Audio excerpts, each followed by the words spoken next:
ఉమ్మడి వరంగల్ జిల్లా దుగ్గొండి మండలం గిర్నిబావి హెచ్పి పెట్రోల్ బంక్ నందు కారులో డీజిల్ కొట్టించగా అందులో నీరు కలిసినట్టు బాధితుడు త్యాగం రాజేందర్ తెలిపాడు.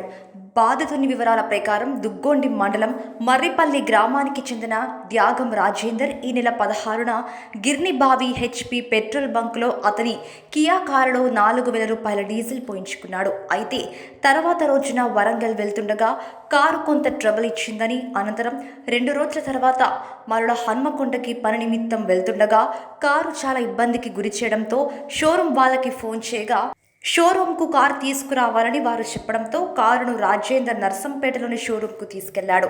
3 రోజుల అనంతరం కారును రిపేర్ చేసి డీజిల్లో నీరు కలిసినట్టు షోరూం వారు రిపోర్ట్ అందజేశారు. బాధితుడు షోరూం వాళ్ళు ఇచ్చిన రిపోర్టును కారులో ఉన్న డీజిల్ని తీసుకుని వెళ్లి పెట్రోల్ బంక్ వారిని అడగగా వారు సరైన సమాధానం ఇవ్వలేకపోయారు. డీజిల్లో వాటర్ కలిసిందో లేదో చెక్ చేయమని బాధితుడు అడగగా దానికి పెట్రోల్ బంక్ వారు నిరాకరించారు. తాము డీజిల్ను చెక్ చేయమని, తమకేమీ సంబంధం లేదని పెట్రోల్ బంక్ సిబ్బంది అంటున్నారని బాధితుడు వాపోయాడు.